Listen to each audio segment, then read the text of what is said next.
consultant. I'd like to thank Dr. Das for including me in this his IC. So we all know that the eyelid, we do encounter eyelid trauma quite frequently in our outpatient department, and quite number of them are associated with punctal or canalicular lacerations. Mode of injury can be direct, like dog bite injury, which is commonly seen in children, blouse hook injury, or any foreign body by any foreign body like glass or wood. It can also be indirect with the blow to the face with like a fist injury. So one study has shown that if we receive a blow at the lateral canthal or the malar eminence, as the medial canthal complex is weakened as it's placed around the lacrimal drainage system, there is an avulsion and thus cause the medial canthal avulsion and associated with the lacrimal injury. So these injuries can be occult or obvious. So high index of suspicion should be kept in mind when we are examining any injury medial to the punctum. Here are some of the examples showing the obvious canalicular injuries. However, we have to be very vigilant and examine all the patients, especially children, if they come with some injury near the punctum.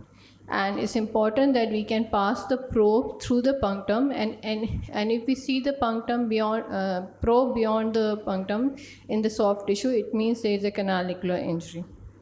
This is another example, the child who came with the injury with the pencil. So there was small laceration, but there was a fluid coming out, and then under examination and anesthesia, we saw that there was a direct injury in the sac or common canaliculus area. So the another controversial point is whether to repair lower canaliculus only or the upper canaliculus. But the school of thought, which the majority of surgeons believe, that we should repair either of the canalicular injury, whether it's upper or lower, and only if the patient doesn't want the repair, then we should leave it. Otherwise, we should counsel the patient for the repair. Time of intervention, earlier the repair, the better the results, but it is believed, and we have seen in our practice, that we can do the repair, even we can attempt the repair even if we see the patient after 48 hours or 72 hours. So we should give a chance for the repair.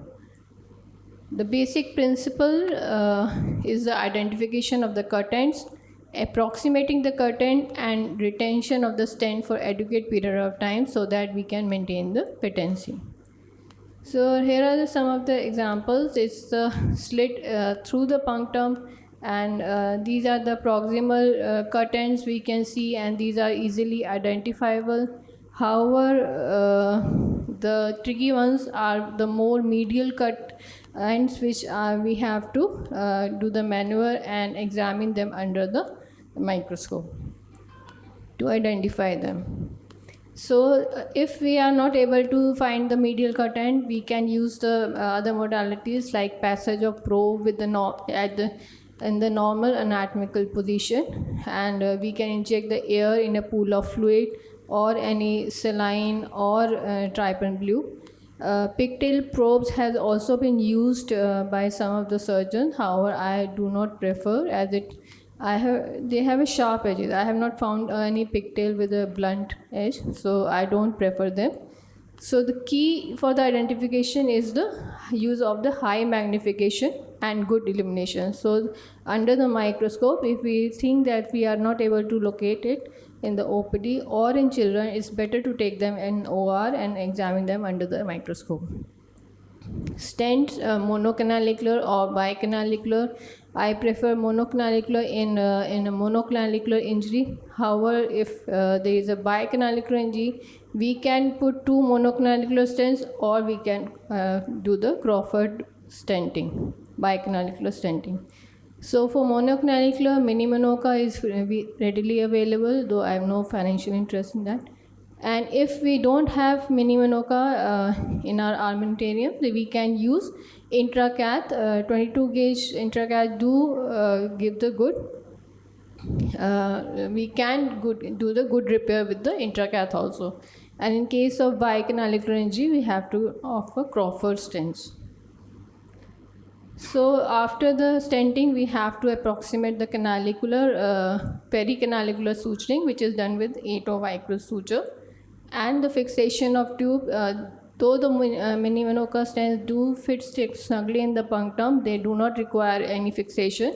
However, in pediatric age group or where we believe that it may extrude, we can anchor the with the atovicral suture.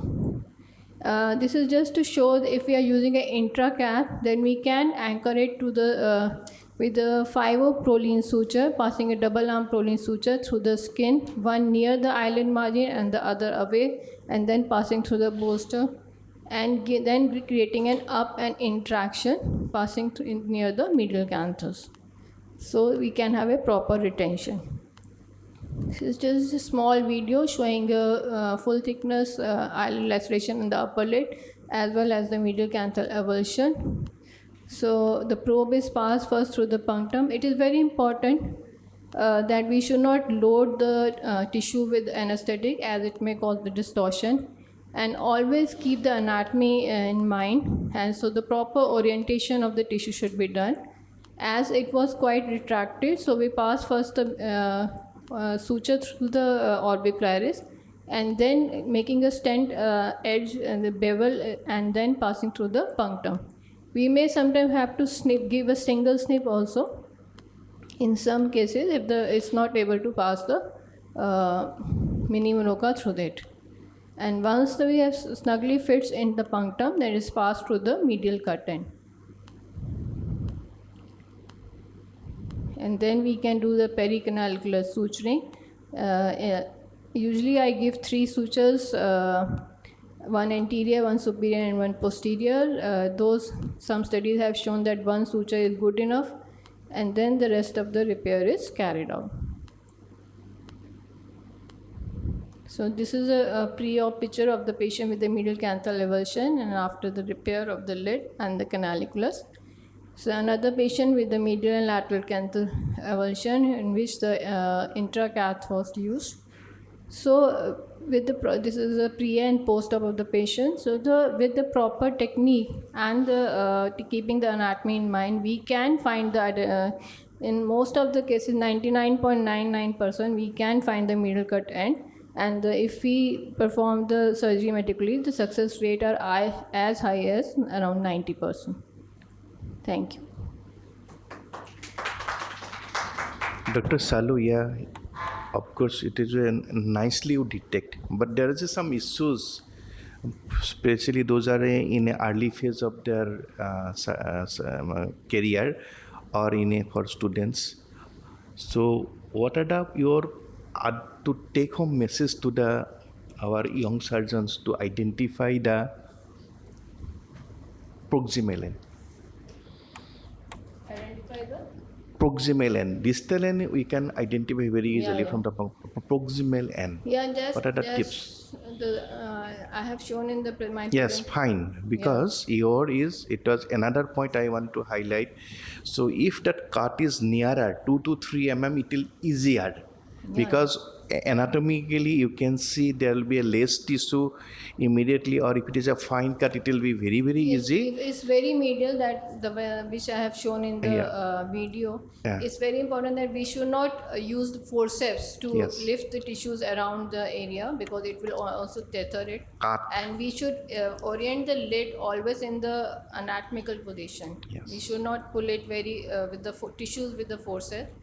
And we can use, if we are not able to find, it's always better to pass the saline or tripentylfluorocin through the upper cut end, the non-involved cut end, and so we can see the fluid coming out from there.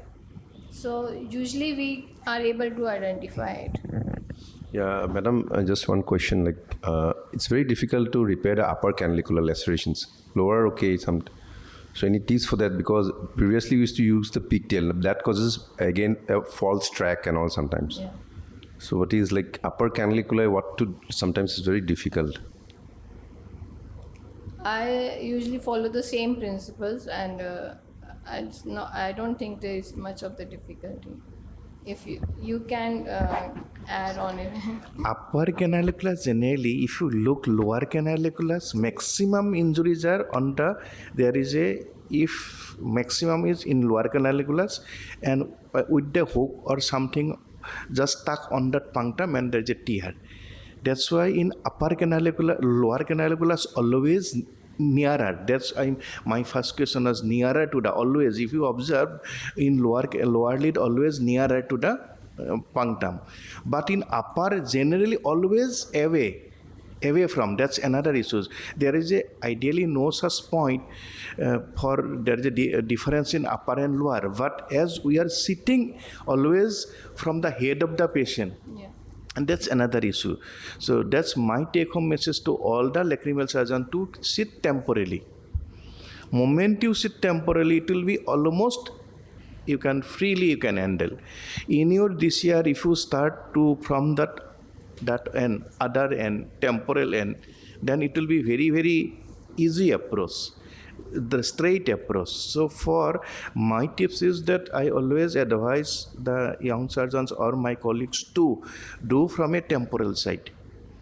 Then it will be more visualization will be more clear. You can handle it very clear way. One. Second is that always it is in upper one is always maximum time as per my observation it is always nearer to the sac. More and more nearer to the sac, it will be more and more difficult to identify. So in such cases, as Dr. SHALOO already mentioned, but I generally always afraid to use pigtail. Most of the time we are able to identify them, and if it is identified, it is very, very easy. If you want any question. And one question, SHALOO, you are pushing that one very nicely, okay, most of the time. But sometimes what happens is not possible to push all the things. It is a very It's not long. We have to trim it most of the time.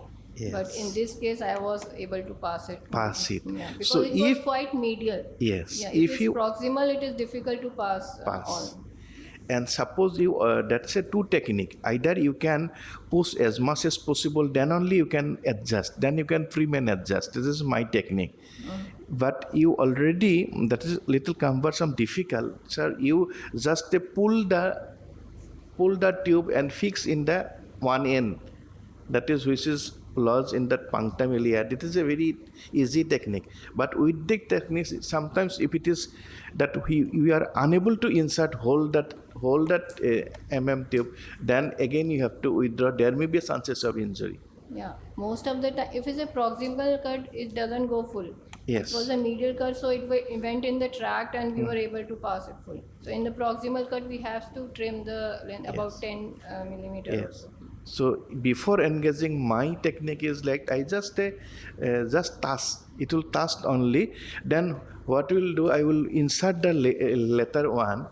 If it is possible up to the sac, whatever. If I insert full, otherwise I will measure and cut and then I insert again. Then I can pull last at the end only. So there will be no such hazard to removal. Yeah, in punctal stenosis, like also we measure the first we feel the heart stop, measure the length, and then trim it accordingly. Yes.